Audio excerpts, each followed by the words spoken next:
नमस्ते, प्रणाम, सलाम, जोहार, जय हिंद। हम इससे पूर्व बता चुके हैं ऑटिज्म, इसके बाद बता चुके हैं एडीडी। अब हम बताएंगे एडीएचडी।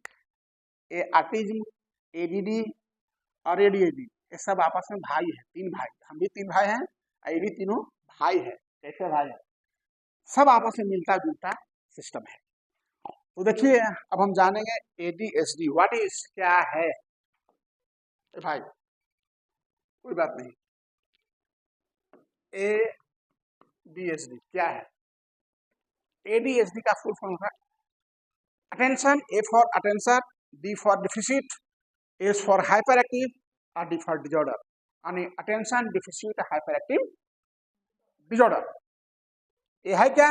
ये अभी वही है, एक न्यूरोलॉजिकल डेवलपमेंट डिजॉर्डर है। ठीक है, यह भी मस्तिष्क से जुड़ी विकार है। क्या है? न्यूरोलॉजिकल डेवलपमेंट डिजॉर्डर है। इसमें भी व्यक्ति का ध्यान जो है केंद्रित करने या कार्य को पूरा करने, व्यवहार को नियंत्रण करने में कठिनाई होता है। जो समस्या ऑर्गो में था वही समस्या इसमें भी है, पर अंतर यही है कि आमतौर पर यह बचपन में शुरू हो जाता है, बचपन में शुरू होता है, लेकिन हम लोगों को इस मामले के बारे में वयस्कता तक भी जारी रहता है। ठीक है, अब इसके लक्षण क्या है? ADHD attention deficit hyper active disorder का जो लक्षण है, इसका है अवधान। अवधान मीन्स अटेंशन, ध्यान की कमी, ध्यान करने में कठिनाई, लंबे समय तक किसी कार्य या गतिविधि को ध्यान नहीं बनाए रखना। अगले बार भी वही कहानी थी कि भाई ठीक से ध्यान नहीं लगा पाता, ज्यादा ध्यान केंद्रित नहीं कर पाता है, छोटी छोटी चीजों को भूल जाना, व्यवस्थित तरीके से काम नहीं करना, बार बार निर्देश को भूल जाना। कुछ निर्देश, अरे चले आओ वर्षा हो रही है, वर्षा में भीग जाएगा, लेकिन वो आएगा नहीं, अरे जल्दी आओ, तब भले आ सकता है। तो ये सारी चीजें ऐसे बच्चों को पाया जाता है। और क्या है? हाइपर एक्टिव होता है, माने अति सक्रियता, लंबे समय तक शांत नहीं बैठ सकता। वो 2 मिनट बैठेगा, अब कैसे उतर पड़ा कर रहा है। हाँ, उसी बचपन जो है हर 2 मिनट तक जा रहा हम आ रहा हम जाएगा जाएगा जाएगा जाएगा। तो हाँ, नरेंद्र हूँ उपस्थित से नहीं बैठ पाता है। देख रहे नरेंद्र है हमारे, उसी तरह से चेयर पर बैठ ही नहीं सकता है 10 मिनट, हर 4 मिनट 5 मिनट मुंह धोता है, पानी पीता है, बाथरूम जाता है। तो ऐसे बच्चे में समस्याएं बनी रहती है, और बिना किसी जरूरत के इधर उधर घूमते रहेगा, अनवांटेड मूविंग, बेवजह घूमते रहेगा। ठीक है, और क्या है भैया? ज्यादा बोलना या अपनी बात को रोक ना पाना, अपनी बात को जो है धड़ाधड़ बोलिए, सुनिए सुनिए सुनिए सुनिए ना, हम बोले ना, है चुप रहो ना जी, हम बोलिए ना, माने उसको शांत भी कराइएगा, फिर भी अपनी बात को आपको पेश कर ही देगा, समझो या ना समझो कर। उसके बाद इम्पल्सिव, इम्पल्सिव मतलब क्या है? आवेगशील, बिना सोचे समझे काम करना, क्या होगा भगवान जाने। दूसरों की बातों के बीच में हस्तक्षेप करना, कोई कुछ कर रहा है तो चल जाएगा, बात कर लेगा। इंतजार करने में कठिनाई है, ऐसे बच्चे इंतजार नहीं करेंगे। ठीक है, छुट्टी हो रही है, गाड़ी आ गई तो पहले तो रुक जाके बैठ जाएगा, उसको इंतजार नहीं करना कि आप लोग बैठेंगे। अनुचित समय पर बोलना या सवाल पूछना, कभी भी कोई सवाल वो पूछ देगा और कुछ भी वो पूछ देगा आपको। इसके बाद इंटेटिव टाइप्स, इंटेटिव टाइप्स मतलब अवधान प्रकार होता है, यानी मुख्य रूप से ध्यान केंद्रित करने में समस्या होती है। मुख्य वजह यही है कि ऐसे बच्चे ध्यान केंद्रित नहीं कर सकते। और hyper active impulsive type, hyper active impulsive type का मतलब अति सक्रिय और आवेदनशील प्रकार का।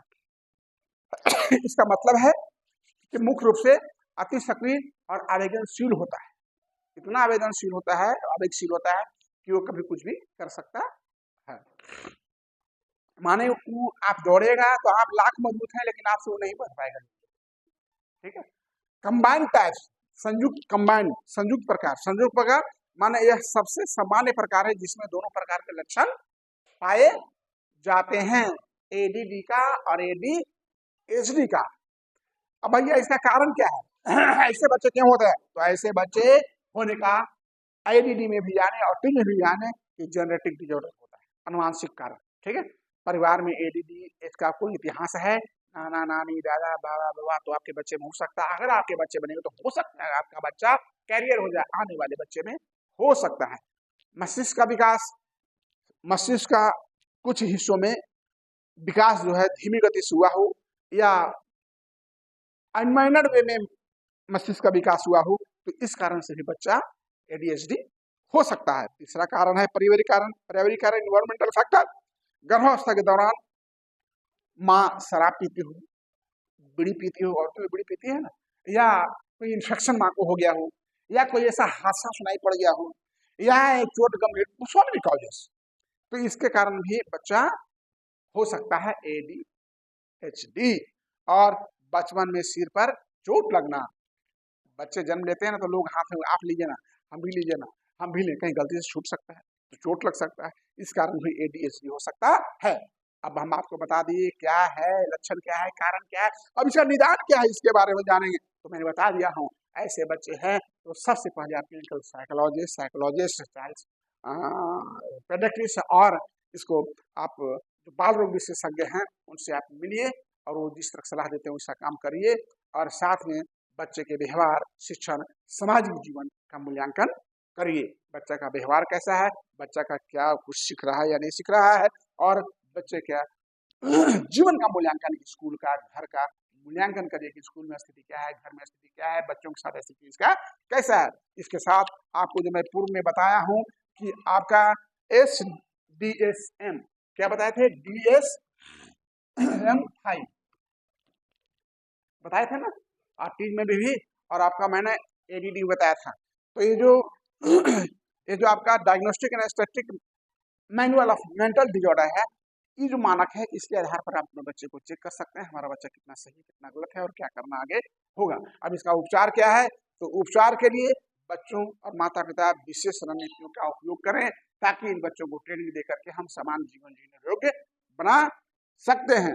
दूसरी कुछ दवाएं हैं, जैसे एडीडी में था तो उसके लिए जो स्टिमुलेट करता है, क्या स्टिमुलेट करता है वो दवा, मस्तिष्क में डोपामाइन और नॉरफिन को स्तर बढ़ाने के लिए वह मेडिसिन मदद करता है, जिसके कारण बच्चा कुछ शांत रहता है और उसके ध्यान थोड़ी देर के लिए टिक सकता है।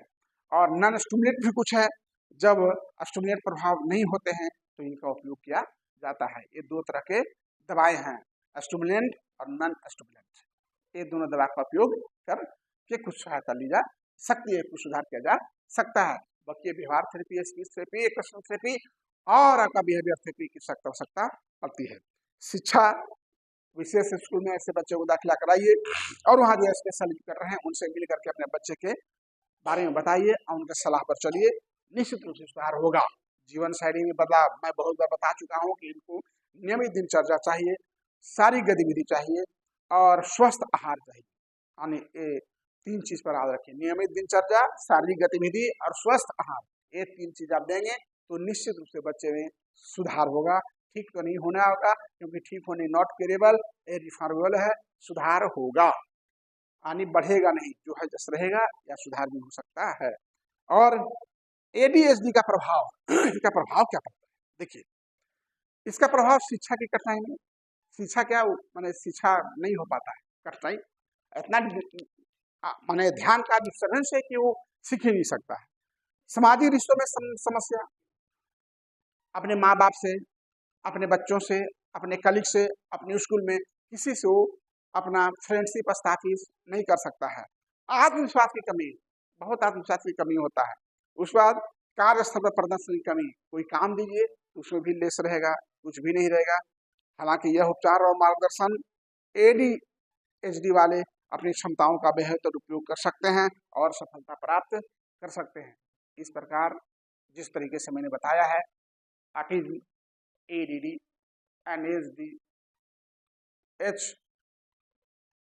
डीएचडी, इसके बारे में क्या कारण है बताया, लक्षण इसके क्या है, इसके उपचार क्या है, इसके निदान क्या है, हमने सब कुछ डिटेल से बताया। जय हिंद।